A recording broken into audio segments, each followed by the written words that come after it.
শুভ সকাল সবাইকে আমন্ত্রণ জানাচ্ছি মেরিল মিল্ক সোবার রাঙা সকাল অনুষ্ঠানে।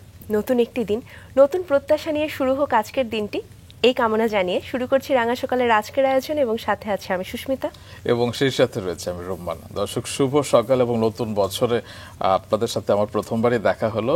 তো নতুন বছরের শুভেচ্ছা আপনাদের জন্য। নতুন বছর বয়ে আনুক অনেক অনেক সম্ভাবনার ইঙ্গিত দেখ আজকের বছরটি, আজকের এই দিনটি, এবং অবশ্যই আমাদের দিনটি ভালো কাটবে। যেরকম আমরা রাঙা সকালে সবসময় বলে থাকি সুন্দর দিনের প্রত্যাশা করি, সেরকমভাবে আমরা বলছি সুন্দর বছরের প্রত্যাশা। সুস্মিতা, তোমাকেও নতুন বছরের শুভেচ্ছা, এবং যেমনটা বললে যে বছরটি খুব সুন্দর কাটুক সেই প্রত্যাশাই জানাতে চাই। কি কি পরিকল্পনা রয়েছে এই বছর? পরিকল্পনা তো অনেক কিছুই থাকে আসলে বছরের শুরু থেকে, যে বছরটা খুব ভালো কাটুক, খুব ভালো ভালো কাজ করি, এবং সেই সঙ্গে আরেকটা যে পরিকল্পনা আমার আছে যে এই বছর আসলে অনেক ঘুরতে চাই, নতুন নতুন জায়গা ঘুরতে চাই। আচ্ছা, তো আমাদের রাঙা সকাল টিমকে একটা ট্রিট দাও। ট্রিট দিব, এবং আজকে আমাদের সঙ্গে যে আছে সে কিন্তু একজন বিশেষ অতিথি, এবং বিশেষ আরো একটা কারণে। আমি জানি তুমিও খুব ঘুরতে ভালোবাসো, এবং মাওয়া ঘাটে তো নিশ্চয়ই যাওয়া হয়েছে, এবং সেখানের খুব দৃষ্টিনন্দন একটি স্থাপত্য আমরা সকলেই দেখেছি, ইলশা রেস্টুরেন্ট। সেই ইলশা রেস্টুরেন্টের যে স্থপতি তিনি আমাদের সঙ্গে আজকে আছেন। শুধু সেটি কেন, তার আসলে আরো অনেক নকশা রয়েছে, অনেক ডিজাইন রয়েছে, এবং আন্তর্জাতিকভাবেও তিনি স্বীকৃত। চলো জানিয়ে দিই কে আছেন আমাদের মাঝে। দর্শক, আজ প্রথম ঘন্টা আমাদের সাথে আছেন স্থপতি সাইদা আক্তার মোমো। চলুন শুরুতে তাকে স্বাগত জানাই। শুভ সকাল, হ্যাপি নিউ ইয়ার। শুভেচ্ছা আপনাকেও, নতুন বছরের শুভেচ্ছা আপনাদেরকে। কেমন আছেন? আলহামদুলিল্লাহ ভালো আছি।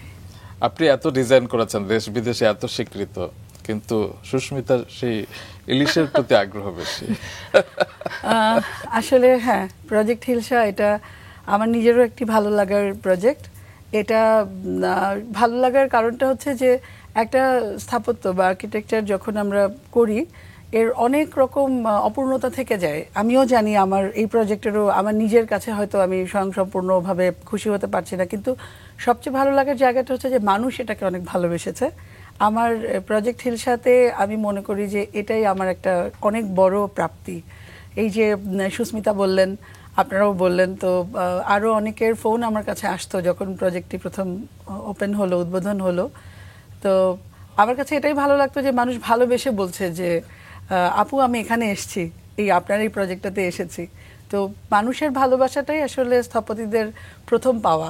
অবশ্যই আপনার এই কাজগুলো সম্পর্কে তো বিস্তারিত শুনতে চাই, তবে যেহেতু ব্যক্তি মানুষকে আমরা পেয়েছি, আপনার কাজ সম্পর্কে যারা জানে, যারা আপনাকে ফলো করে, আপনাকে আইডল ভাবে, তারা একটু আপনার ব্যক্তিগত জীবনটাও একটু জেনে নিক। আপনার জন্ম, বেড়ে ওঠা, ছোটবেলা সবকিছু শুনবো।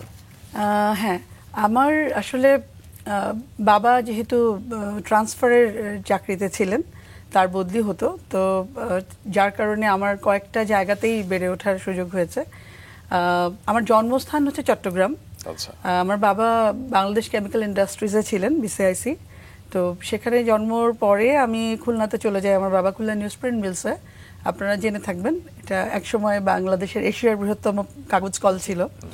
তো ওখানে অ্যাকচুয়ালি আমার পুরো গ্রোন আপটা যদি বলি, যে ছোটবেলা থেকে শৈশব, কৈশোর এবং আমার এইচএসসি পর্যন্ত, উচ্চ মাধ্যমিক পর্যন্ত আমি পুরো সময়টা ওখানেই ছিলাম। খুলনা নিউজপ্রিন্ট মিলসের স্কুলে আমার পড়া, এবং ওখানকার কলোনিতেই আমার কমপ্লিট বেড়ে ওঠা। আচ্ছা, এবং আপনার পৈতৃক নিবাস সম্ভবত ছিল বরিশালে, আমরা যেমনটা জেনেছি। বরিশালে কি যাওয়া হতো? হ্যাঁ, বরিশালে আমার যেহেতু নানা নানি, তারপরে দাদি, ওনারা ছিলেন। আমরা ছোটবেলায়, আপনারা সবাই জেনে থাকবেন যে আমাদের ওই সময় কিন্তু সবারই একটা শীতের ছুটি মানে নানা বাড়িতে যাওয়া বা দাদু বাড়িতে যাওয়া। তো বছরে একবার আমাদের যাওয়াই হতো। এখনো হয় যেহেতু ওনারা মারা গেছেন, ওনাদেরকে ওখানে দাফন করা হয়েছে। আমার মা আছেন, তো আমরা এখনো চেষ্টা করি বছরে না হলেও 2 বছরে একবার যেতে। যোগাযোগ আছে। আচ্ছা, তো ছোটবেলা আপনি কেমন ছিলেন, কেমন কেটেছে চট্টগ্রামে? ছোটবেলা আমার অসম্ভব সুন্দর কেটেছে। মানে আমার এখনো যদি কেউ বলে যে জীবনের কোথায় ফিরে যেতে চাও, আমি শৈশব এবং কৈশোরের মধ্যেই ফিরে যেতে চাই। আমি ভীষণ ভাগ্যবতী যে আমি ওরকম একটা কম্পাউন্ডের মধ্যে বড় হয়েছিলাম। খুবই প্রটেক্টেড এবং খুবই কালচারালি ডেভেলপড একটা জায়গা ছিল খুলনা নিউজপ্রিন্ট মিলসের সিনিয়র কলোনিটা। আমি জানি না যারা শুনবেন আজকের হয়তো অনুষ্ঠান, তার মধ্যে যারা ওখানে গিয়েছেন বা থেকেছেন, তারা সবাই হয়তো আমার সাথে সাথে একসাথে এই স্মৃতি মন্থন করে ফেলবেন, কারণ অসম্ভব সুন্দর কিছু বাংলো, একটা ক্যানাডিয়ান সিটির প্যাটার্নে তৈরি, সেখানে নদীর পাড়ে, ভৈরব নদীর পাড়ে একটা কলোনি, সেই পার্কে আমাদের খেলাধুলো, তারপরে সেখানে পার্কের পাশে সেই অনেক বড় সুইমিং পুল, ছোটবেলা থেকে ওখানে একসাথে পানিতে দাপাদাপি ছোট ফ্রেন্ডরা, সাইকেল করা, বিকালে মা চাচি ওনারা হাঁটছেন বিকাল বেলাতে, এরকম অনেক সুন্দর আসলে ছবির মতো। এটা আসলে আর যে না গেছে তাকে বলে বোঝানো যাবে না। আফসোস যে সেটার আর কোনো অস্তিত্ব এখন নেই, কিন্তু আমি ভীষণ ভাগ্যবতী যে আমি ওখানে বেড়ে উঠেছি। একদমই তাই। এবার পরিবারের কথা একটু জানতে চাই, বাবা মা এবং পরিবারের আবহটা আসলে কেমন ছিল? আমরা ছোট পরিবার হিসেবেই বড় হয়েছি, কারণ আমার দাদা মুক্তিযুদ্ধের পরপরই মারা গেছেন, আর আমার বাবা মুক্তিযোদ্ধা ছিলেন। তো চিটাগংয়ের পর যখন খুলনায় চলে আসলাম, আমরা 3 ভাই বোন, আমার বাবা মা, আমরা একসাথে, এটাই আমাদের পারিবারিক স্ট্রাকচার ছিল। এবং আমি খুব সুন্দর একটি সাংস্কৃতিক অঙ্গনের মধ্যে বেড়ে উঠেছি। আমার বাবা চাকরির পাশাপাশি উনি শৌখিন ছিলেন, শৌখিনতার কারণে উনি বাঁশি বাজাতেন, নিজের পছন্দে বাঁশি বাজাতেন। খুলনা বেতারে উনি অভিনয় করতেন। আমার মা খুলনা বেতারে উনি উপস্থাপিকা ছিলেন। আর ছোটবেলা থেকে গান, নাচ এবং সাপ্তাহিকভাবে পারিবারিক সঙ্গীত জলসা, যেটা এখনও আমরা কন্টিনিউ করি, এরকম একটা পরিবেশে, এবং বন্ধু বান্ধব সবাই, পাড়া প্রতিবেশী, এরকম খুব সুন্দর ছবির মতো, যেটাকে এখন আসলে গল্প বলা যায়, যে গল্পের বইতে আমরা এরকম পড়ে থাকি, এরকম একটা পারিবারিক মণ্ডলে কিন্তু আমরা বড় হয়েছি। আচ্ছা, সেখান থেকে বড় হয়ে উঠে আপনি আরো বিখ্যাত হয়ে উঠলেন, একজন স্থপতি হয়ে উঠলেন, এবং আপনাকে সে কারণে আমরা আমন্ত্রণ জানিয়েছি, কারণ আপনার সম্পর্কে এমন কিছু তথ্য আমরা জানি যাতে আমরা অনুপ্রাণিত হয়েছি। আমরা সেই তথ্যগুলো দর্শকদের একটু জানাতে চাই, তারপর আবার গল্পে ফিরবো। দর্শক, পরিবেশ বান্ধব এবং দৃষ্টিনন্দন স্থাপত্য চর্চা করে যাচ্ছেন আমাদের আজকের অতিথি স্থপতি সাইদ আক্তার মোমো। তিনি খুলনা বিশ্ববিদ্যালয়ের স্থাপত্য বিভাগ থেকে লেখাপড়া করেছেন। তার রয়েছে মাত্রিক নামের একটি প্রতিষ্ঠান। বর্তমানে তিনি এই প্রতিষ্ঠানেরই কর্ণধার এবং প্রধান স্থপতি হিসেবে দায়িত্ব পালন করছেন। ইতিমধ্যে এই প্রতিষ্ঠানটি বেশ কিছু দৃষ্টিনন্দন স্থাপনার ডিজাইন করেছে। কাজের স্বীকৃতি হিসেবে তিনি আন্তর্জাতিক পুরস্কারও পেয়েছেন। 2019 সালে ভারতের স্বনামধন্য 29তম জে.কে. সিমেন্ট অ্যাওয়ার্ড প্রতিযোগিতায় young architect of the year পুরস্কার লাভ করেন। তার উল্লেখযোগ্য কাজের মধ্যে রয়েছে, যেমনটি আমরা বলছিলাম, মুন্সিগঞ্জের মাওয়াঘাটে হিলসা রেস্টুরেন্ট, মানিকগঞ্জের ডেরা রিসোর্ট, সিলেটের আল মদিনা মসজিদ, কানাডায় Canada international mother language monument এবং মালয়েশিয়ার কুয়ালালামপুরে হোটেল লাকোয়েম ইন্টারন্যাশনাল সহ অসংখ্য ভবনের ডিজাইন এবং ইন্টেরিয়র। চলুন তার কাছে আবারও ফিরে। প্রত্যেকটা সম্পর্কে তো আসলে পুরো ঘন্টায় জানা সম্ভব না, তারপর একটু একটু করে শুনবো অবশ্যই। তবে এই যে স্থপতি হয়ে উঠেছেন, একজন সফল ব্যক্তিত্ব হয়ে উঠেছেন, ছোটবেলায় কি হতে চেয়েছিলেন আপনি? প্রথমে আপনার সফল ব্যক্তিত্ব হয়ে উঠেছেন প্রসঙ্গে দুটো বলে নেই। আসলে স্থাপত্যে পড়াশোনা চলাকালীন এবং স্থপতি হয়ে যাওয়ার পরে যেটা বুঝতে পারি, যে একজন স্থপতি হিসেবে সফল হওয়াটা অনেক অনেক বড় একটা ব্যাপার। আসলে আমরা সমুদ্রের মতো, হ্যাঁ, মানে সমুদ্রের মতন, এবং মনে হয় যেন কিছুই হয়নি এখনো, আসলেই হয়নি। ইনশাআল্লাহ ইচ্ছা আছে ভালো কিছু করার, এবং ভালো কিছুর মাধ্যমে আমার দেশ যেন কারোর কাছে পরিচিত হতে পারে, সবাইকে বলতে পারে, এতটুকু ইচ্ছা আছে। আপনি অনেক বিনয়ী। তারপর একদমই বিনয়ী না, আমি মনে করি সব স্থপতিরা আমার সাথে একমত এই কথায়। আচ্ছা, এরপরে যেটা হচ্ছে যে ছোটবেলায় যেটা হতে চেয়েছিলাম সেটা খুব মজার। আমি ছোটবেলায় খুব বিখ্যাত হতে চেতাম, ছোটবেলায়, খুব ছোটবেলায়, যে সবাই আমাকে দেখে খুব চিনবে, এরকম একটা ব্যাপার। অটোগ্রাফ নেবে। হ্যাঁ, ঠিক বলেছেন। তো এটা একদমই ছোটবেলার একটা কিডলিশ একটা নায়িকা হতে চেয়েছিলেন? না না, তবে সঙ্গীত শিল্পী হতে চেয়েছিলাম, এটা সত্য ব্যাপার। আর এরপরে যেটা হলো যে আমি যখন নিজেকে বুঝতে পারলাম, বুঝতে চেষ্টা করছিলাম যে আসলে আমার ক্যাপাবিলিটি, আমার ক্যালিবারটা আসলে কেমন, তো আমার মনে হতো যে আমি সবসময় উদ্যোক্তা হব, এমন কিছু একটা হতে চাই যেটা আমার নিজের একটা ফার্ম বা নিজের একটা কিছু থাকবে, যেটা আমি নিজেই এটাকে রান করব বা চালাবো, এন্টারপ্রেনারশিপই বলতে পারেন।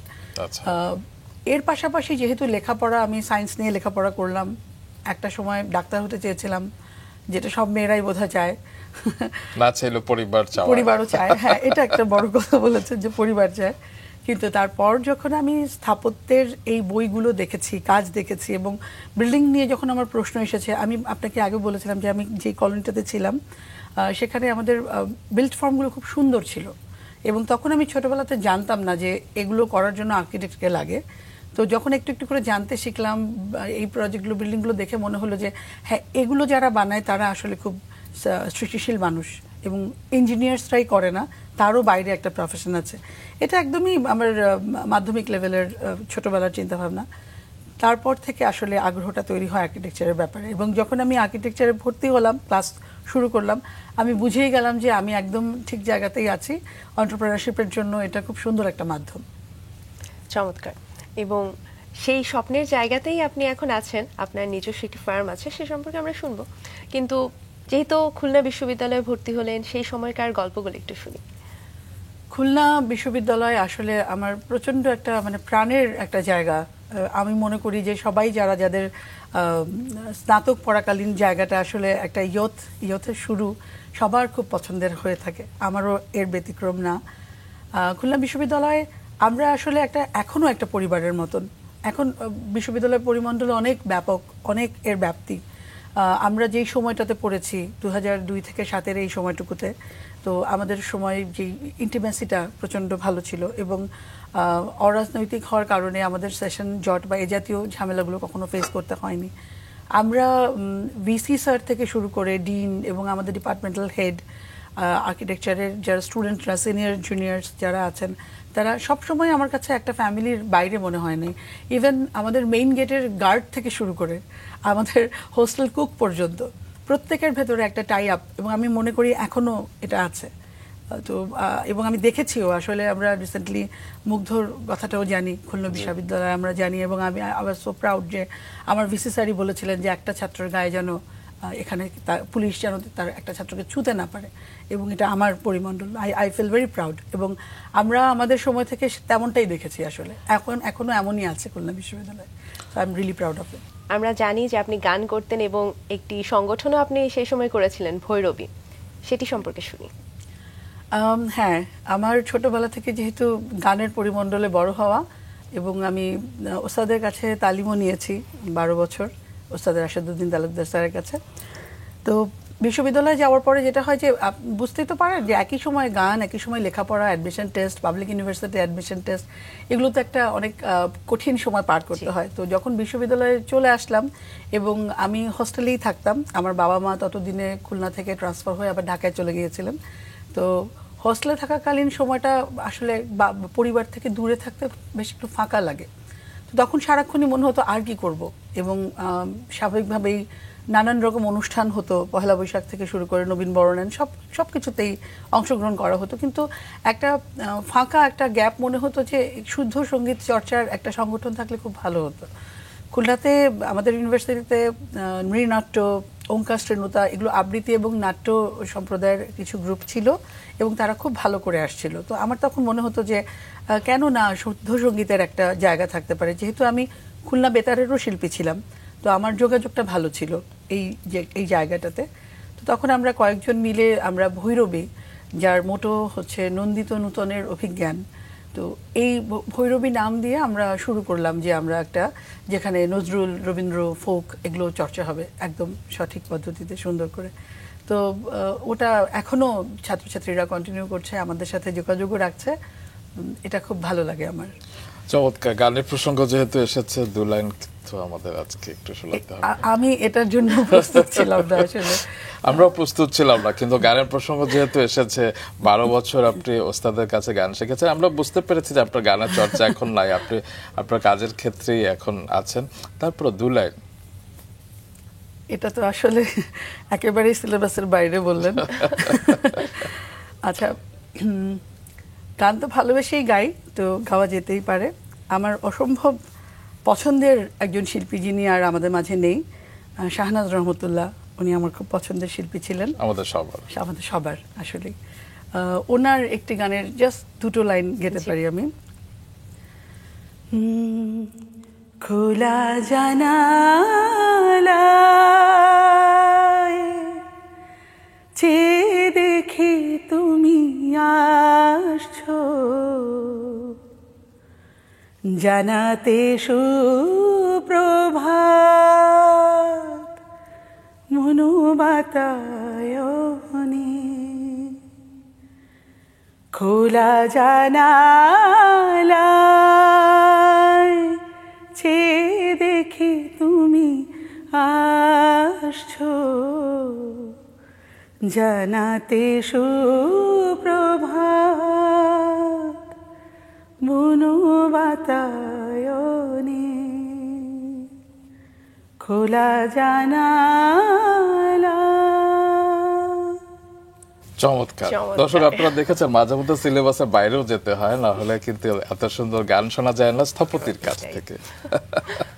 না, আমি এটা সবচেয়ে বেশি গাওয়া হয় দেখে আমি গেয়ে দিলাম সাহস করে, তা নাহলে হতো না। সুস্মিতা, এটা তোমার জন্য নিউ ইয়ার গিফট। একদম, আমি তো খুব খুশি হয়ে গেছি গিফট পেয়ে। অসংখ্য ধন্যবাদ আমাদের এই অনুরোধটি রাখার জন্য। ওয়েলকাম। এবার আবার একটু কাজের প্রসঙ্গে ফিরতে চাই। বিশ্ববিদ্যালয় জীবনের গল্প আমরা শুনেছি, এরপরে আসলে কোথায় যাওয়া হলো, কিভাবে কাজটা শুরু হলো? আমার প্রশ্ন হচ্ছে কি, আপনি তো ডাক্তার হতে চেয়েছিলেন, উদ্যোক্তা হতে চেয়েছিলেন, তারপর যখন স্থাপত্যবিদ্যায় ভর্তি হলেন, হ্যাঁ, সেই সময় আসলে পরিবারের প্রতিক্রিয়া কি ছিল? আমার পরিবারের কথাটা তাহলে আর একটু শুরু থেকে শুরু করি। আমি জানি না, হয়তো বাংলাদেশের স্ট্রাকচারে বা আমাদের শুধু বাংলাদেশ না, আমাদের এই অঞ্চলেরই মেয়েদেরকে নিয়ে তো একটু ভয় পায় সবাই, যে security purpose, of course social security পারপাসে। তো আমার ছোটবেলা থেকে বেড়ে ওঠা এই একটা জিনিস আমি কখনোই বোধ করিনি, এবং তার সম্পূর্ণ ক্রেডিট আমার বাবার বেশি, কারণ আমি ছোটবেলা থেকেই আমার বাবার চোখে দুনিয়াটা দেখে বড় হয়েছি। তো আমার কাছে মনেই হয় না এই যে এখানে কোনো ব্যারিয়ার আসতে পারে, সমস্যা হতে পারে। অনেকেই আমাকে এরকম বলেছে যে স্থাপত্য আসলে ওয়ার্ল্ড ওয়াইডই একটা মেল ডমিনেটিং একটা প্রফেশন। এর ধরনটাই এমন। আমি বলছি না যে এখানে মেয়েদেরকে অবজ্ঞা করা হয়, কখনোই না। সৃজনশীল জিনিস আসলে ছেলে মেয়ের মুখাপেক্ষি হয় না। তো কিন্তু এটা শুধুই তো আসলে সৃজনশীলতায় সীমাবদ্ধ না, জিনিসটাকে তো প্রোডাক্টিভিটিতেও নিয়ে আসতে হয়, তৈরি করতে হয় জিনিসটা। তো তার জন্য অনেক চ্যালেঞ্জের মুখোমুখি হতে হয়। আমার বাড়ি থেকে বাংলাদেশের কনটেক্সটে, হ্যাঁ, বাংলাদেশের ওয়ার্কারদের সাথে কাজ করা এবং নানান সব ধরনের, আপনি শুধু একবার চিন্তা করে দেখবেন যে আমি আমার শ্রমিক থেকে শুরু করে আমার যিনি ক্লায়েন্ট, যিনি কিনা হয়তো সমাজের বেশ গণ্যমান্য একজন মানুষ, প্রত্যেকের সাথে কিন্তু তার মানসিকতার সাথে মিলিয়ে নিয়ে কথা বলে কাজ করতে হয়। এটা একটা চ্যালেঞ্জ। এটাই আসলে ডেভেলপ করার একটা সেক্টর, যেটা স্থাপত্য আমাদেরকে 5 বছরই শিখিয়ে দেয়। আর ডিজাইন ক্রিয়েটিভিটি, এটা তো আসলে একটা ইনবিল্ট ব্যাপার। শিখে নিয়ে খুব বেশি হয় এমনও না, আবার কিছু শিখতেও হয়, কিছু বেসিক, কিছু যেগুলো টেকনিক্যাল সাইড, এগুলো তো জানতেই হয়। তো পরিবারের কথায় আসি, আমি ছোটবেলা থেকে কখনো মনেই করি নাই যে আমি মেয়ে, আমাকে আলাদাভাবে এটা ভাবতে হবে, বা আমি এইটা পারবো না, বা ওটা আমাকে পারা সম্ভব না, বা মেয়েরা এটা পারে না, এমন কিছু ব্যাপার কখনো মনে যেহেতু হয় নাই। তো স্থাপত্য যখন ভর্তি হলাম, হ্যাঁ, আমার পরিবারে এর আগে ইঞ্জিনিয়ার্স আছে, কিন্তু স্থপতি কেউ ছিলেন না। তো সবার মধ্যে একটা কথা যে আচ্ছা ঠিক আছে, এটা তো সবাই ভালো, আর্কিটেকচার তো খুব ভালো একটা সাবজেক্ট, তো তুমি পারবা। যেটা হতো যে আমাকে সবসময়, আমি সিকিউরিটি সেন্স অফ ওই জায়গা থেকে চিন্তা করলে, আমি হয়তো হোস্টেলে থাকছি, আমি সব সময় কানেক্টেড থাকতাম। এবং একটা ছোটবেলার গল্প বলি, আমরা ফার্স্ট ইয়ারের ফার্স্ট সেমিস্টারের পরে যখন সবাই ছুটি হলো, ঢাকায় আসলাম, তো আমার ক্লাসে 35 জন স্টুডেন্ট ছিল। 35 জনই আমাদের বাসায় একবার ইনভাইটেড ছিল, জাস্ট আমার বাবা সবার সাথে একটু গল্প করতে চান যে আমি আছি ওদের সাথে। তো এরকম করে আমি ফ্রিডমটা পেতাম, কিন্তু একটা ছায়াও পেতাম, যে আমার বাবা সবসময় আমাকে, এখনও স্টিল এখনও বলবো যে আমি আমার প্রফেশনাল অনেক কিছু তার সাথে গল্প করি, যে আজকে এটা হয়েছে, ওটা এভাবে আসছে, এভাবে যাবো কি না, এরকম ব্যাপারগুলো। তো পারিবারিক সাপোর্টটা অনেক বেশি জরুরি। এটা শুধু স্থপতির জন্য না, প্রতিটা মেয়ের বা বাচ্চার বা মানুষেরই পরিবারের সাহসটা দেওয়াটা খুব জরুরি, কনফিডেন্সটা দেওয়াটা খুব জরুরি। যে তার চোখে আমি যখন দেখেছি, যে আমার কখনো মনে হয় নাই যে কাঁচা বাজারে মেয়েরা কেন যাবে, আমি গিয়েছি, আমার বাবা আমাকে নিয়ে গেছে, চলো মাছ কিনে নিয়ে আসি, এরকম। আবার এরকম হয়েছে যে আমি যখন ক্লাস 2-3-তে পড়তাম, আমার মনে হতো আমার বাবার বয়স 2-3, সেও ওরকম। যখন আমি SSC লেভেলে গেছি, আমার মনে হতো সেও টিনেজের মানুষ। এখন যখন উনি 73 ইয়ার্স ওল্ড, কিন্তু এখন আমি প্রফেশনে, আমার মনে হয় আমার বাবা এখন আমার সমসাময়িক, তিনি একজন কাজের একজন মানুষ, এরকম। তো ওই সাপোর্টটা আসলে পাওয়াটা আমার জন্য সবচেয়ে বড় একটা ব্যাপার ছিল। বাকি সব হয়ে যায়, বাকি আর্কিটেকচার হোক, মেডিকেল হোক, যেটাই হতো হয়েই যেত। তো আসলে এই সাহসটা খুব জরুরি যে কোনো মানুষের জন্য। আচ্ছা, তারপরে পড়াশোনায় যখন ভর্তি হলেন স্থাপত্যবিদ্যা, এবং আপনি যেটি চেয়েছিলেন সেটি হয়েছে, আপনি অনেক আগ্রহ বোধ করছিলেন। হ্যাঁ, আমি স্থাপত্যে আগ্রহ বোধ করছিলাম, কারণ এটা এমন একটা জায়গা যেখানে নিজের সমস্ত সত্তাটা ঢেলে দিয়ে একটা কিছু তৈরি করা যায়। আমাকে কেউ আটকাচ্ছে না, আমাকে কেউ বাধা দিচ্ছে না, আমাকে জেনে বুঝে, অন্ততপক্ষে একাডেমিক 5 বছর আমি আমাদের শিক্ষক যারা ছিলেন প্রচুর ফ্রিডম, মানে চিন্তার ফ্রিডম। এটা তুমি যে কোনো কিছু ভাবতে পারো, যে কোনো কিছু হতে পারে, যে কোনো কিছু বানানো যায়। এই সৃজনশীলতার এই চর্চাটা ওখান থেকে আসে। তারপর বাস্তবে তো আসলে অনেক কিছুই করা যায় না, এটা আমরাও জানি। আর অনেক কিছু করা যায় না বলাটাও ভুল, আমাদের আসলে কন্টেক্সচুয়াল কাজ করা উচিত, এটা আমরা করিও। কারণ যে পরিবেশে তার পারিপার্শ্বিক ব্যাপার এবং আপেক্ষিক সবকিছু জিনিস চিন্তা ভাবনা করেই স্থাপত্যটা তৈরি করা উচিত। তো সেটাই করা হয়, কিন্তু চিন্তার কোনো বাধা নেই, ওই যে কোথাও আমার হারিয়ে যাবার নেই মানা। তো স্থাপত্য পড়াশোনার সময় এই চিন্তাটা আমাকে খুব উদ্যম দিত, আমাকে খুব সাহস দিত যে এটাই তো খুব ভালোই একটা তো লেখাপড়ার জায়গা, যে আমি অনেক কিছু যা কিছু তাই চিন্তা করা যায়, অনেক কিছু বানানো যায়। তো সেখান থেকে আসলে আগ্রহর বীজটা যে যখন তৈরি হলো। আর প্রফেশনাল ফিল্ড তো আসলে একটু কঠিন, আমাদের কষ্টটা একটু বেশি করতে হয়, কায়িক পরিশ্রম, মানসিক সবই। তো সেটা আসলে আমার শিক্ষকরা, খুলনা বিশ্ববিদ্যালয়ের যে আমার ফ্যাকাল্টি যারা আছেন তাদেরই সম্পূর্ণ ক্রেডিট, ওই আগ্রহটা তৈরি করে দেওয়া। বিশেষ কোনো ফ্যাকাল্টির কথা মনে পড়ছে? আসলে সবাইকেই বলতে হবে, কারণ এক একটা ইয়ার এক একটা নতুন ধাপ, এবং এক এক টিম ক্লাস টিচার থাকেন। প্রতিটা জায়গায় তারা তাদের বেস্টটা আমাদেরকে দিয়েছেন বলে আমরা আজকে এখানে আসতে পেরেছি। এ পর্যায়ে একটু জানতে চাই যে আমরা যে যে সেক্টরে আসলে কাজ করি, সেই সেক্টরে কাউকে দেখে হয়তো একটু বেশি অনুপ্রাণিত হই বা মনে হয় যে উনি আমার জন্য ইন্সপিরেশন। আপনার ক্ষেত্রে কে ছিল? স্থাপত্যাচার্য মাজহারুল ইসলাম স্যার, উনি আমাদের স্থাপত্যের গুরু, আমাদের আচার্য। উনি বাংলাদেশকে দেখিয়েছেন, শিখিয়েছেন কিভাবে আর্কিটেকচার করতে হয়। তো শ্রদ্ধা ভরে ওনাকে স্মরণ করি। 25 ডিসেম্বর ওনার জন্মদিনও ছিল। তো উনি আসলে আমাদের প্রধান এবং প্রথম, যে যাকে দেখে বাংলাদেশে বাংলার মাটিতে কেমন স্থাপত্য হওয়া উচিত এটার একটা আগ্রহ তৈরি হয়। আচ্ছা, আপনি যেহেতু স্থাপত্যবিদ্যা মানে এক ধরনের শিল্পী, আপনি তো স্থপতি শিল্পী যেটা বলা যায়। হ্যাঁ, তো কখনো চারুকলায় ঢাকায় এসে কিংবা যেটা বুয়েটে স্থাপত্যবিদ্যা পড়াশোনা হয় সেখানে পড়বার, সেই সময় কি কোনো আফসোস হয়েছিল যে আমি খুলনায় আছি কেন, ঢাকায় নেই কেন? এটা একটা মজার যেহেতু কথা, মেইনস্ট্রিম জায়গা। হ্যাঁ মেইনস্ট্রিম জায়গা। আপনি এটা একটা মজার কথা বলেছেন, যেটা হচ্ছে যে আমাদের ওই সময়টা ছিল পাবলিক ইউনিভার্সিটিতে দুটোই প্রতিষ্ঠান, একটা বুয়েট একটা খুলনা। তো বুয়েটে চান্স না পেলে ম্যাক্সিমাম ক্ষেত্রে এটা হতো যে তার টার্গেট থাকতো খুলনাতেই পড়তে হবে, আদারওয়াইজ তো দেশের বাইরে অথবা একটা প্রাইভেট বিশ্ববিদ্যালয় হাসানুল্লাহতেও পড়ানো হতো। তো আমরা সমসাময়িক এটাই ভাবতাম যে চেষ্টা করে দেখি। তো সেই সময় যেটা হলো যে আমার বুয়েটে হলো না, তারপর খুলনাটা, এবং পরীক্ষাটাও তার পরেই ছিল, তো খুলনাতে দিয়ে খুলনাতে হয়ে গেল। এটাই হচ্ছিল মূল কারণ। আফসোস তো থাকেই, হ্যাঁ, সর্বোচ্চ বিদ্যাপীঠ বুয়েট। তো কিন্তু তারপরে গিয়ে একাডেমিকের কিছু বছর পরে গিয়ে যখন আমরা দেখলাম আসলে আমরা একই কোর্স কারিকুলাম, একই লেখাপড়া করছি, এবং শিক্ষকদেরও সমসাময়িক মানসম্পন্ন শিক্ষকরাই আমাদের সাথে, আমাদের তো বুয়েটের ফ্যাকাল্টিও ছিলেন, আমাদের খুলনা থেকে স্নাতক সম্পন্ন করেছেন এমন ফ্যাকাল্টিও ছিলেন। তো তারপরে গিয়ে আর এটা থাকে না। এক্স্যাক্টলি, মানে আমি বলছিলাম যে সেই সময় আফসোস হয়েছিল কিনা, কারণ যে পারে আসলে সে যে কোনো জায়গা থেকেই পারে, এবং খুলনা বিশ্ববিদ্যালয় তো ইটসেলফ একটা ব্র্যান্ড নেই বলা যায় আসলে।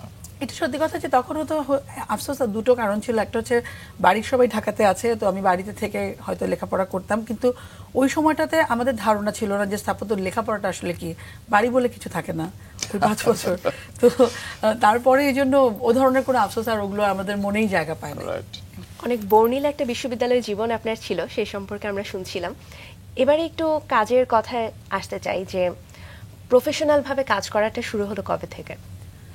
আমি প্রথমে কিছুদিন আমার ইন্টার্ন এবং সাময়িক কিছুদিন কাজ করেছিলাম একটা ফার্মের, এনামুল করিম নির্ঝর ভাইয়ের আন্ডারে, সিস্টেম আর্কিটেক্টস। তারপরে যেহেতু ওই যে শুরু থেকে বললাম যে এন্টারপ্রেনারশিপের একটা ইচ্ছা ছিল, কারণ কিছু গাইডলাইন না পেলে তো আসলে হুট করে একাডেমি থেকে সরাসরি একটা অফিস প্রতিষ্ঠান দিয়ে দেওয়াটা আমার কাছে মনে হয়েছে এটা বুদ্ধিমানের কাজ হবে না। তো তার জন্য প্রথম 3 বছর কাজ করার পর আমি শুরু করি আমার মাতৃক যে প্রতিষ্ঠানটি আমি বললাম, এটা 2009-এর ডিসেম্বর মাস থেকে আমি শুরু করি। তো এখন এবছর আল্লাহর রহমতে আমার 15 বছর হলো। তো যেটা হয় যে কাজ শুরুর সময় একটা ব্যাপার মাথায় ছিল, যেটা সবার ক্ষেত্রেই হয়, যে প্রথমেই তো ছোট ছোট কিছু কাজ, হয়তো পরিবার পরিজনের পরিচিত কারোর কাজ, দু একটা কম্পিটিশন অ্যাটেন্ড করা, এগুলোই ছিল প্রাথমিক কাজ। তারপর তখন একটা বাংলাদেশে আমার কোনো একটা ঘটনাক্রমে পরিচয় হয়ে গেল, যখন বাংলাদেশে যখন গ্রিন ফ্যাক্টরি আসলে ওভাবে বলবো না, এটা একটা লিড প্রতিষ্ঠানের আন্ডারে সার্টিফাইড কিছু ফ্যাক্টরি কাজ করার সুযোগ হচ্ছিল বাংলাদেশে। তখন কেবল একটা প্রজেক্ট হয়েছে। তো আমি যেই টিমটা কাজ করছিল তার সাথে আমি কিছু দিন কাজ করার মতন আমার সৌভাগ্য হলো। তারপর আমি একটা ছোটোখাটো ট্রেনিং করেছিলাম, যে এটার বেশ কিছু টেকনিক্যাল টার্মস আছে। তো আমি করেছিলাম যে একজন আর্কিটেক্ট কিভাবে লিড বা গ্রিন প্রজেক্টের আওতায় থেকে কাজ করবে, সেই জন্য শ্রীলঙ্কার কলম্বোতে আমি একটা ছোটোখাটো একটা ট্রেনিংয়ের মতন করেছিলাম। তারপর থেকে একটা প্রজেক্ট শুরু হলো আমার, factory, industrial factory, green project. এইটার পর থেকে আসলে একটার পর একটা করা কাজ চললই গ্রিন ফ্যাক্টরি। তো মাতৃকের প্রথম বড় প্রজেক্ট কোনটা ছিল? প্রথম বড় প্রজেক্ট আমার ভিয়ালাটেক্স গ্রুপের ইকো কোটার একটা ফ্যাক্টরি আছে, এটা ভোগড়া বাইপাসে। এটা আমার প্রথম বড় প্রজেক্ট। এটাও লিড গ্রিন গোল্ড, আমার প্রথম গ্রিন প্রজেক্টও। তারপর যেটা হয় যে ইন্ডাস্ট্রিয়াল সেক্টরটা, বাংলাদেশের আরএনজি সেক্টর আপনারা জানেন, তারা আসলে ইকোনমিকে অনেক বড় একটা রোল প্লে করে যাচ্ছে, এবং তাদের আমাদের বাংলাদেশকে চিনছেই মানুষ। আমি যদি আর্কিটেকচারের সাইড থেকে বলি, এটার জন্যও চিনছে। তা অনেকগুলো গ্রিন প্ল্যাটিনাম ফ্যাক্টরি আছে বাংলাদেশে। তো ওনাদের কাজগুলো কিন্তু খুব সিস্টেম্যাটিক এবং অল্প সময় শেষ হয়ে যায়, কারণ স্বাভাবিকভাবেই ব্যবসা প্রতিষ্ঠান, তাদেরকে প্রোডাকশন ধরতে হয়। তো দেখা যায় 2 বছর 2.5 বছরের মাথায় একটা প্রতিষ্ঠান কমপ্লিট করে ফেলতে হয় আমাদেরকে।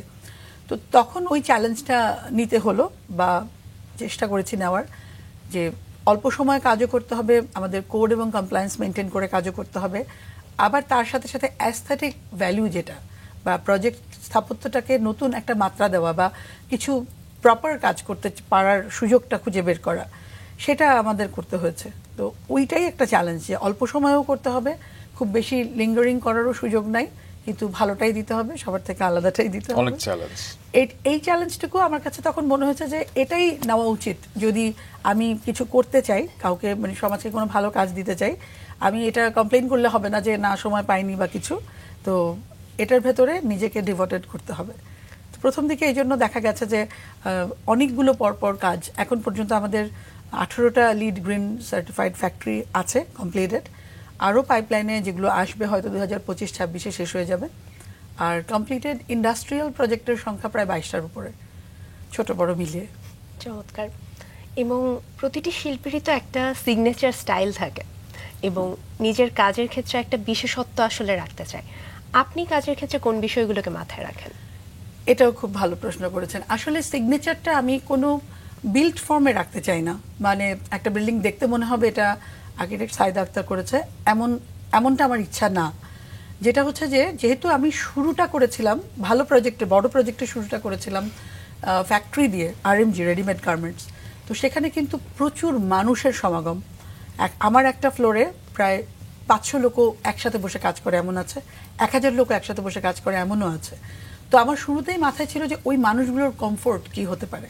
তো সিগনেচার যদি বলি, এটা আমার নতুন কোনো আবিষ্কৃত আমার কিছু না, এটা স্থপতি মাত্রই করা উচিত, কিন্তু আমি এটাকে ফোকাস করি, সেটা হচ্ছে প্যাসিভ আর্কিটেকচার।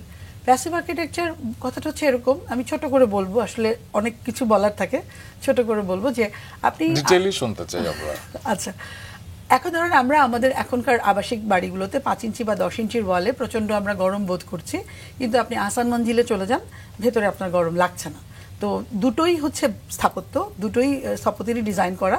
ওটা এমনভাবে ডিজাইন করা যেন আপনি হিট গেইন কম করেন, বাতাসটা থাকে, আলোটাও থাকে। তো এই যে বুদ্ধি করে কাজগুলো করা, এর ক্ষেত্রটা হচ্ছে প্যাসিভ আর্কিটেকচারের ক্ষেত্র। তো আমার ইচ্ছা থাকে, আমার মানে যেটা টার্গেট থাকে, যে এতগুলো মানুষ যেখানে কাজ করবে, ওর ভেন্টিলেশন, ওর ভিস্তা ভিউ, মানে যা দেখতে পাচ্ছে চারপাশে, ডে লাইট এবং চলাচলের স্পেসগুলো, এগুলো যেন ওর জন্য বান্ধব হয়, আর কোনো রকম সাফোকেটিং একটা এনভায়রনমেন্ট যেন তৈরি না হয়। তো এগুলো আমরা বলে ফেলছি খুব সহজে, কিন্তু যখনই বিল্ড ফর্মে এগুলো ইমপ্লাই করতে আমরা যাই, নানান রকম কোডের বাধা এসে পড়ে, ম্যাটেরিয়ালের বাধা এসে পড়ে। সিজনাল, আমাদের 6 ঋতুর দেশ, নানান সময় বর্ষার একটা ব্যাপার, শীতের একটা ব্যাপার, গরমের আরেকটা ব্যাপার, এই জিনিসগুলো চলে আসে। তো আমার ইচ্ছা থাকে এই জায়গাগুলোতে যতটুকু আমি অ্যাচিভ করতে পারি। লিড গ্রিন ফ্যাক্টরি করার কারণে এটা আমার জন্য খুব সহায়ক হয়েছে, কারণ এসব করলে এখানে পয়েন্টস আছে। জি। তো আমি এই জন্য সুযোগ পাই কাজগুলো করার। এটার কারণে আমার একটা প্রজেক্ট, যেটা কিনা আমি ইন্ডাস্ট্রিয়াল অ্যাওয়ার্ড উইন করেছিলাম, আপনারা শুরুতে বলেছেন, ওটা এই পয়েন্ট অফ ভিউ থেকে আসলে অ্যাওয়ার্ডটা পেয়েছে। প্যাসিভ আচ্ছা। আর্কিটেকচারাল সলভ ছিল সেখানে। তো সেগুলো নিয়ে একটু বিস্তারিত শুনতে চাই, মানে এই টার্মগুলো যে লিড গ্রিন ফ্যাক্টরি, হ্যাঁ, যারা বুঝি না আমরা তাদের উদ্দেশ্যে একটু বুঝিয়ে বলুন। আচ্ছা, অ্যাকচুয়ালি আমার বাংলাদেশে ভালো প্রজেক্ট যা আপনি দেখেন, মাজহারুল ইসলাম স্যার থেকে শুরু করে গতকাল যে ছেলেটা পাশ করেছে, তাদের তৈরি করা ভালো আর্কিটেকচার যা দেখবেন, এটাকে যদি একটা ছকে ফেলা হয় যে কত মার্ক পেলো দেখি, তো দেখবেন যে লিড গোল্ড চলে এসছে। কারণ আমরা স্থপতিরা, বাংলাদেশের স্থপতিরা, আমরা পরিবেশ বান্ধব কাজ করেই বড় হয়েছি, পরিবেশ বান্ধব শিখেই বড় হয়েছি। এই যে উত্তর দক্ষিণের বাতাস, এই যে পশ্চিমের গরম তাপ, এগুলোকে কিভাবে হ্যান্ডেল করব, এই জিনিসগুলো আমরা শিখে বড় হয়েছি, আর্কিটেকচারের বড় হওয়া। তো এখন লিড হচ্ছে এটা একটা সংস্থা যা আপনাকে সার্টিফিকেশন দেয়। এটা actually United state green building কাউন্সিলের একটা, ওরা ফলো করে। এরকম নানান দেশে গ্রিন বিল্ডিং কাউন্সিল আছে, বাংলাদেশেও একটা আপকামিং আছে জিবিসি, গ্রিন বিল্ডিং কাউন্সিল। বিভিন্ন দেশে তাদের কাউন্সিলগুলো এই নিয়মের মধ্যে থেকে বিল্ডিংটাকে সার্টিফাই করে। আপনি বলতে পারেন ফটোকপি এবং জেরক্স, মানে আপনি একটা ফটোকপি জেরক্স মেশিনের মাধ্যমে করলে আপনি বলছেন এটা জেরক্স কপি।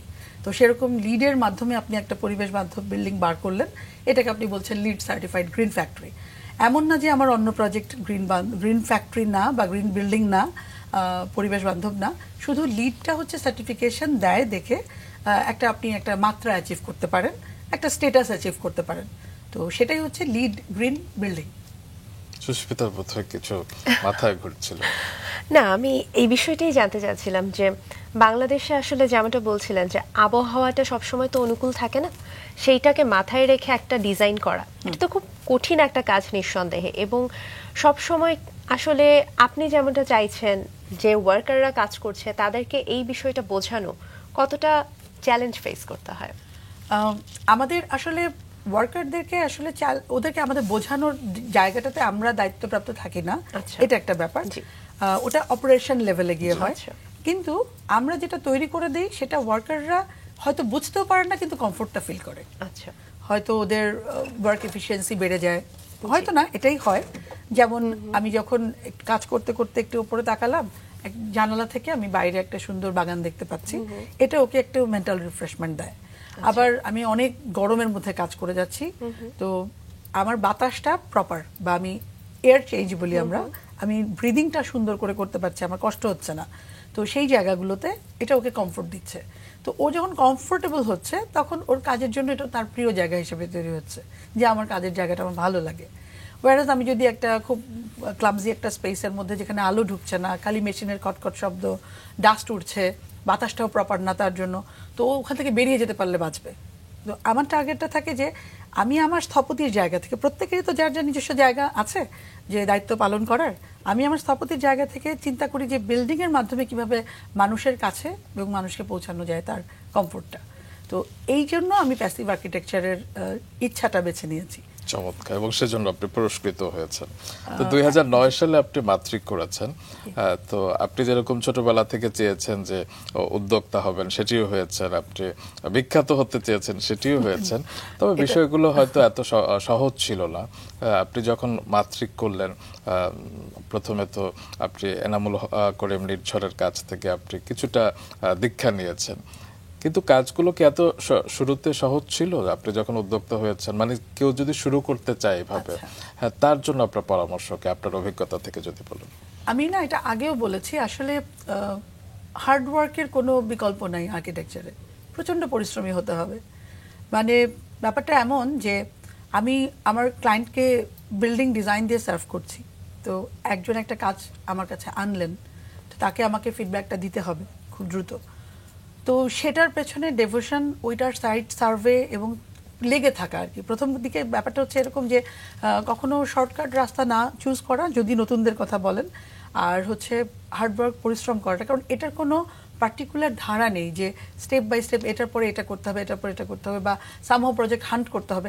ব্যাপারটা এমন না। কাজ বাংলাদেশে আছে, বাংলাদেশে স্থপতিদের জন্য এখনো অনেক কাজ, অনেক। কারণ দেশটাকে তো তৈরি করতে হবে, আমাদের তৈরির পথেই আছি আমরা। তো এই জন্য সবারই সব জায়গার কাজ আছে। যেরকম করে আমাদের আধুনিক বিল্ডিং বানানোর কাজও আছে, সেরকম আমাদের রুরাল সেক্টরে কাজ করারও কাজ আছে, আমাদের কমিউনিটিদের নিয়ে কাজ করারও কাজ আছে। করাইল বস্তি বলি যদি, বা কোনো একটা বেদে পল্লী, বা কারোর একটা, আমি যদি ট্রাইবালদের বলি তাদের কথা, বা ফার্স্ট ক্লাস সেটেলার ওনাদের কথা যদি বলি, সব সেক্টরে কাজ করার অনেক কাজ আছে।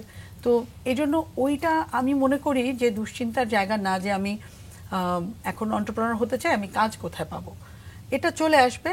যেটা হয় যে কাজ করার জন্য লেগে থাকার একটা প্রাথমিক কয়েক বছরের ওই কষ্টটা করতে হয়, যে পেলাম না তাতে কিছু একটা। যেমন আমার কথা যদি আমি বলি, আমি শুরুর দিকে অনেক কাজ আমি এমনি আগ্রহ করেই করেছি।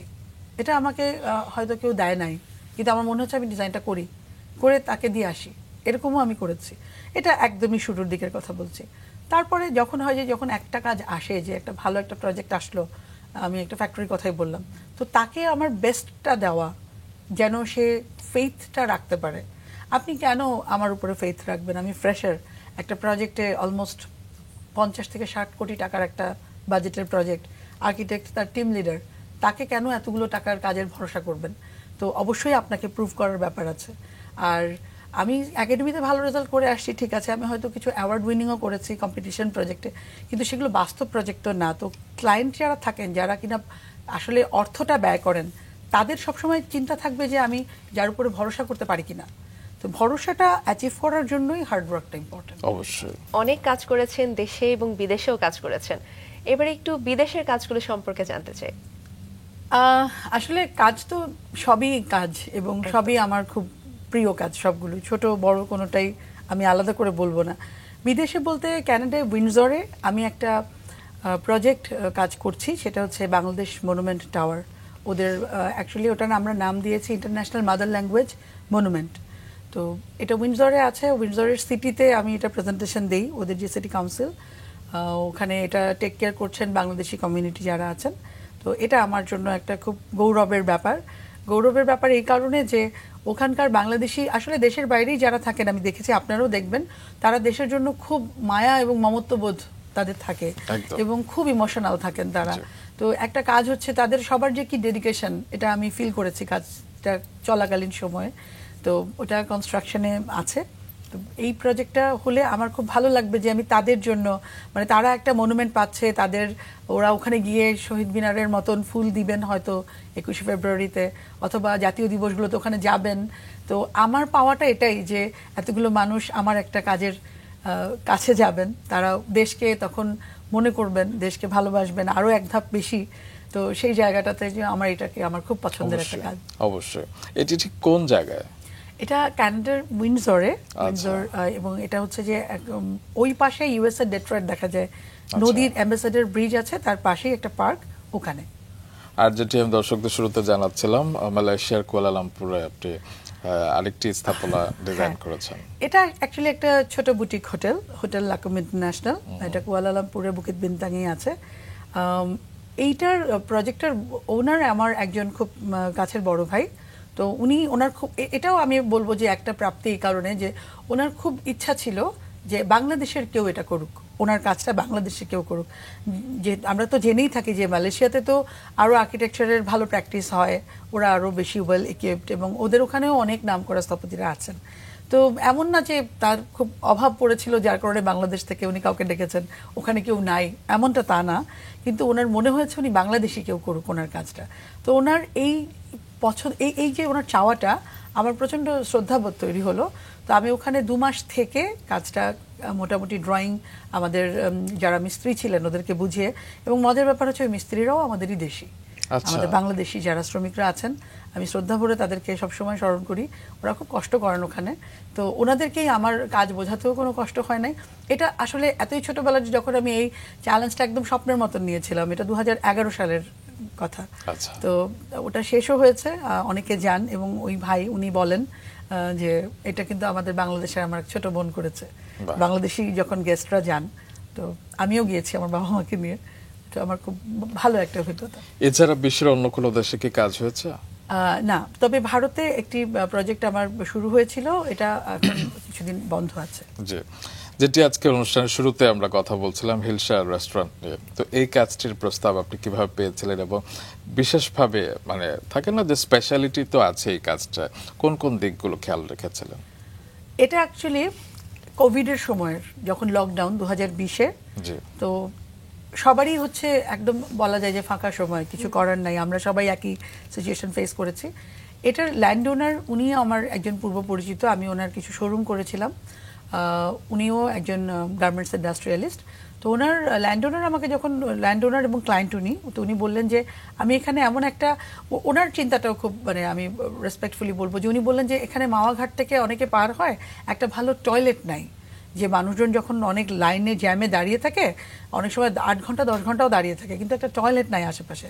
তো আমি একটা প্রভিশন রাখতে চাই, একটা রেস্টুরেন্ট হোক, শুধু টয়লেট তার ডিজাইন হয় না, তো একটা রেস্টুরেন্ট করতে চাই যেখানে মানুষ গিয়ে অ্যাটলিস্ট খাক না খাক, ওরা একটু সুন্দর করে ইউজ করে আসতে পারবে, বা আসলেও তারপরে বসলো, একটা রিক্রিয়েশনাল স্পেস। আপনারা যদি গিয়ে থাকেন খেয়াল করবেন যে হিলসার টয়লেটটার যে জোনটা, এই জোনটা একটু টোটালি একটু ডিফারেন্ট, সবার মতন আমি চেষ্টা করেছি যে যতটুকু ওকে সুন্দর একটা অ্যাম্বিয়েন্স দেওয়া যায় এরকম। তো ওটা ছিল ওনার প্রথম চাওয়া। তারপরে যেটা আমার প্রসঙ্গ ছিল, আমার বক্তব্য ছিল যে মাওয়া ঘাট, পদ্মার ইলিশ, পদ্মার পাশে আপনি ইলিশও, আপনার চিন্তাও যে উনি ইলিশ মাছকে প্রমোট করবেন, মাছ খাওয়াবেন মানুষকে। তো তখন আমার যেটা মনে হয়েছে যে আমি শুধু একটা সাধারণ গতানুগতিক একটা ভবন না বানাই, একটা বিল্ডিং না বানাই। তো তো তখন ওনাকে আমি বলার পরে আমি বললাম যে আমাকে আপনি পুরো চিন্তাটা দিয়ে দিন, এটা পুরোটাই আমার।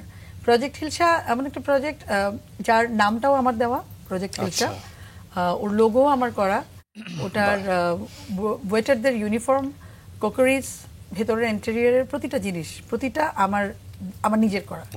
তো এখানে অনেক কিছু অপূর্ণতা রয়ে গেছে, যেটা হয় সবসময় সবকিছু তো আসলে আমরা আর্কিটেক্টরা আরো অনেক ডিটেলে ভাবি, অনেক কিছু চিন্তা করি, তো পুরোটা আসে না।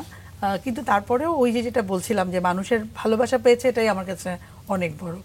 তো তখন উনি যখন আমাকে বললেন যে ঠিক আছে আপনাকে আমি ফ্রিডমটা দিলাম, আমি রিয়েলি ভেরি গ্রেটফুল ওনার প্রতি।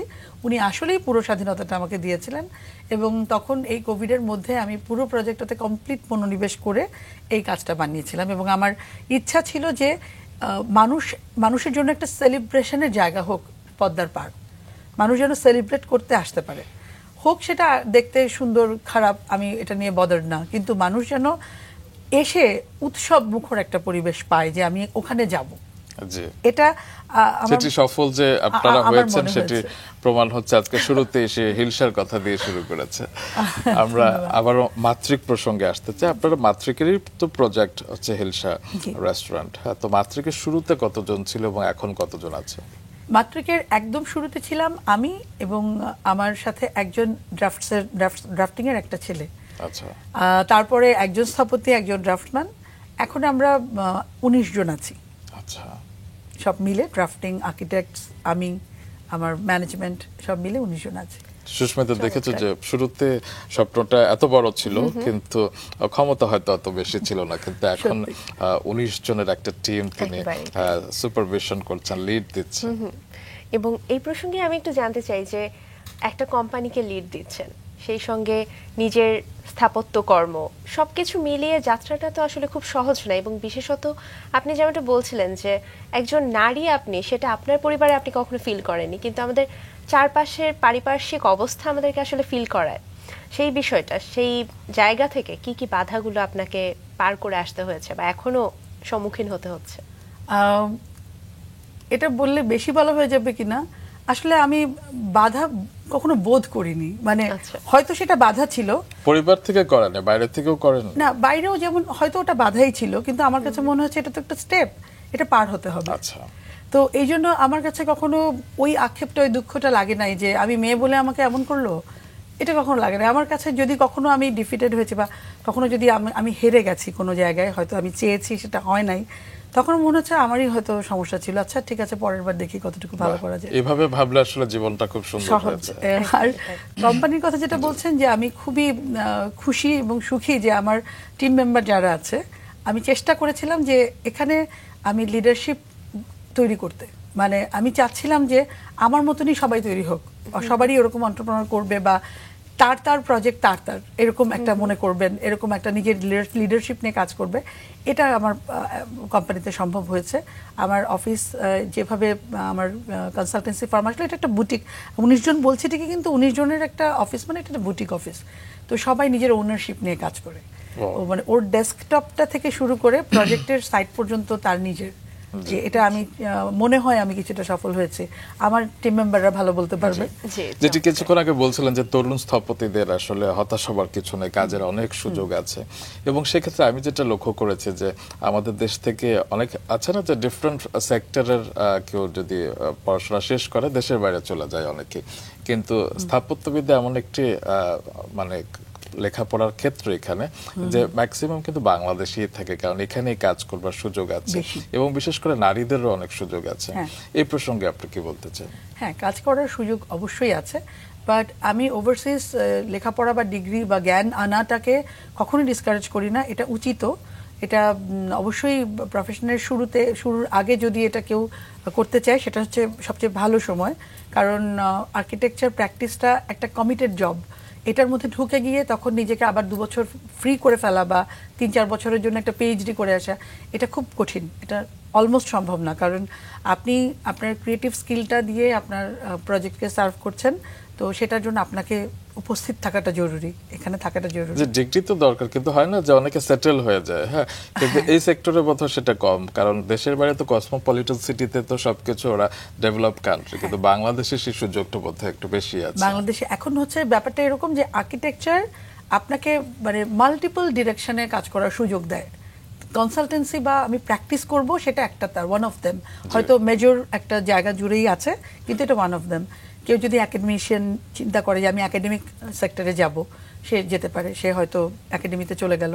হ্যাঁ, যদি প্র্যাকটিস করতে চায় যে আমি বিল্ডিং বানাবো, আমি কনসালটেন্সি করব, তবে সে অবশ্যই বাংলাদেশকে বেছে নেবে, কারণ বাংলাদেশেই কাজের সুযোগও।